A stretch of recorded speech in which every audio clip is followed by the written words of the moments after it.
দুবছর পর বাংলাদেশ ওয়ানডে দলে ফিরেছেন ওপেনার মোহাম্মদ নাইম। আগামী মাসে শ্রীলঙ্কা সিরিজের জন্য ঘোষিত ১৬ সদস্যের দলে ডাকা হয়েছে বাঁহাতিকে। এছাড়া ছুট কাটিয়ে দলে ফিরেছেন পেসার তাসকিন আহমেদও। আজ মিরপুর শেরেবাংলা জাতীয় স্টেডিয়ামে আয়োজিত সংবাদ সম্মেলনে প্রধান নির্বাচক গাজী আশরাফ হোসেন দলে ঘোষণা করেন।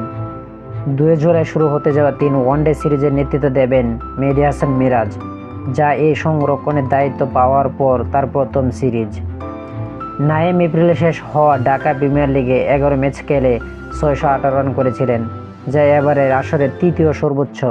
নাইমকে জায়গা দেওয়া হয়েছে সৌম্য সরকারের জায়গায়।